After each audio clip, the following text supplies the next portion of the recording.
they discovered is that there is an enzyme called galactin 3 that creates something called amyloid plaque.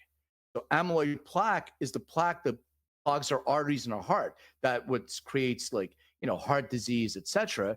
And a lot of it happens to be from the food that we eat, but some people are more predisposed. Well, that same Oh, plaque is in your brain. And if you have a genetic predisposition to Alzheimer's and dementia, but you also live a lifestyle of certain food that you consume, that amyloid plaque, you're giving yourself a 5x chance of experiencing Alzheimer's because you're genetically predisposed to it, and your lifestyle is adding to that. So that's one of the things where your genetics can give you a roadmap of sort of your own potholes are that are in your road that you're aware of. You make lifestyle choices, change that. A lot of people believe that it's in our DNA. All right, it's in our DNA. But I think people don't understand that our genetics are, when we're born, we get 50% from our mother, 50% from our father, and then maybe about 20, 25% are turned on. So things like our skin color, our eye color, our hair color, a lot of the other genetic predispositions get turned on based on lifestyle choices. So, what are those lifestyle choices?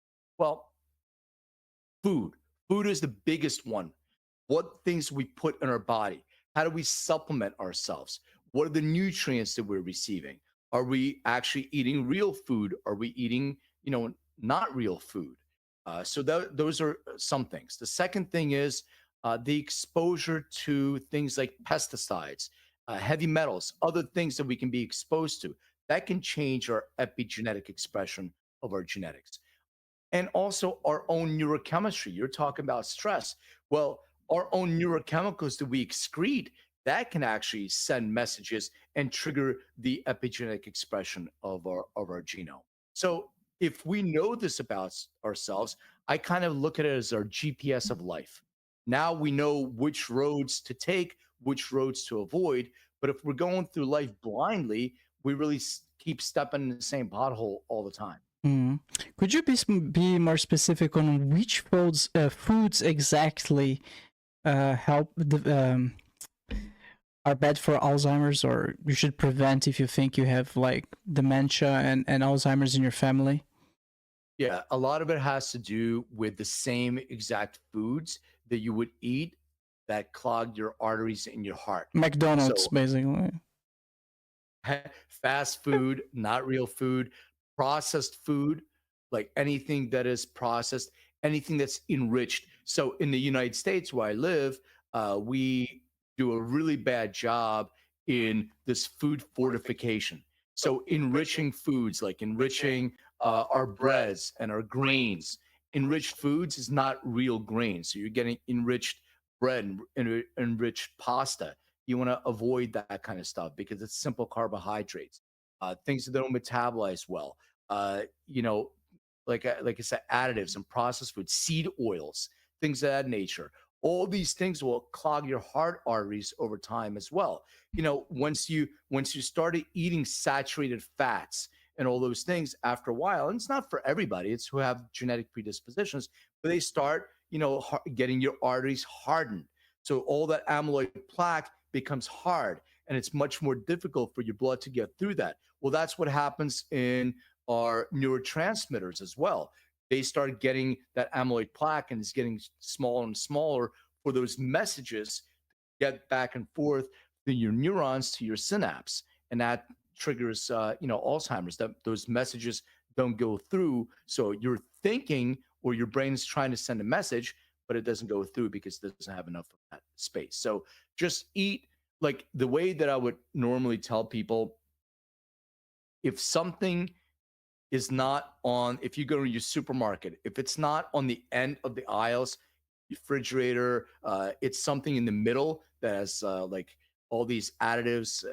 I would say that try to avoid those kind of foods. Can't you balance it out with exercises? Because it helps, right? Absolutely, exercise is a must. You need to exercise. You need to move your body, but it doesn't change the fact that you have that your The arteries can still predisposition, yeah, pump. yeah, yeah, yeah. Like if you're still eating the foods that you shouldn't be eating, you're exercising, it doesn't mean that that food is still not going to affect your epigenetic expression of that. There's a lot of people who are not overweight, who are in good health. My dad was, he looked outwardly like he was in really good health. He wasn't eating a lot of meat, a lot of steak, a lot of pasta. Like he's just eating a lot. He's also smoking cigarettes at the time, and he had an issue with the heart, and he had to get stents put in his arteries. And once he did that, he totally changed. Stopped smoking. He changed his whole diet. Why wait till you have an issue when you know that you can prevent that? And now that I know that I have that genetically in my family, I need to do a better job of preventing those things. I recently read that two new discoveries have been made on Alzheimer's. One of them is sugar. The more sugar you eat, the more likely you develop Alzheimer's later in life. And the other one is still a little bit puzzling to me, is nose picking. Are any of those things true? I don't know about the nose picking one, but that's really funny. That is really funny. I'm going to research that.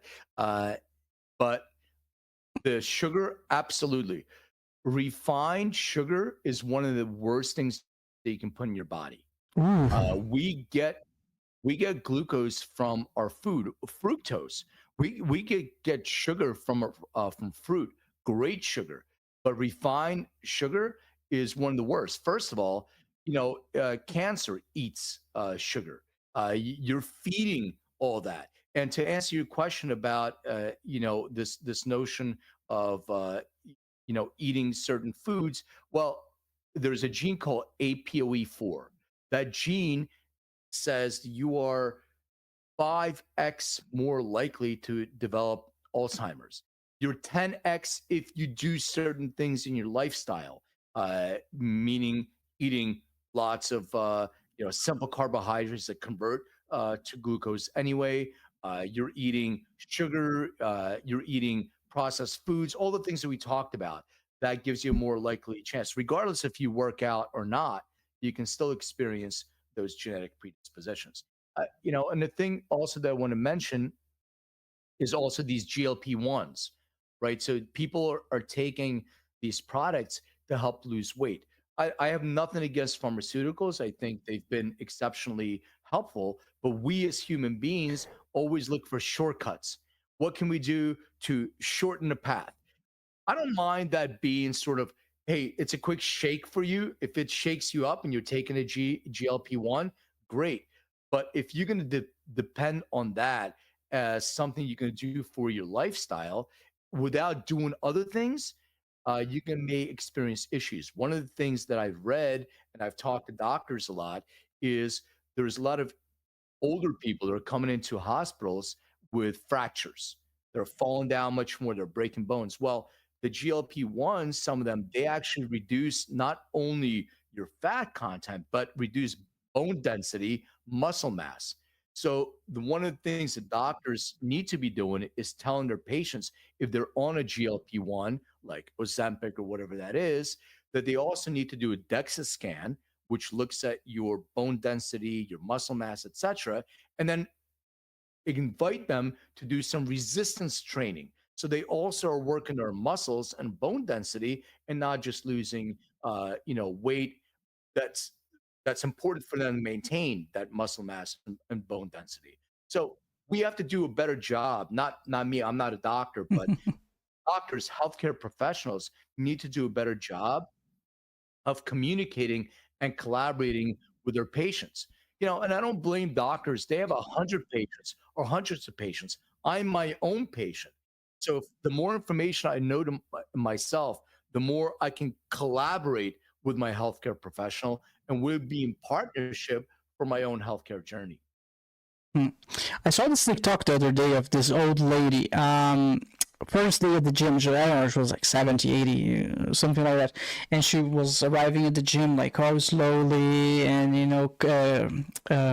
hunched and looking around, smiling like that. And then they show the progression, right? Arriving at the gym, day 10, and then arrived in the gym day 30, and by the day 30 she was already like walking normally, and like it felt like she got 10-20 years younger. I mean, I'm exaggerating, but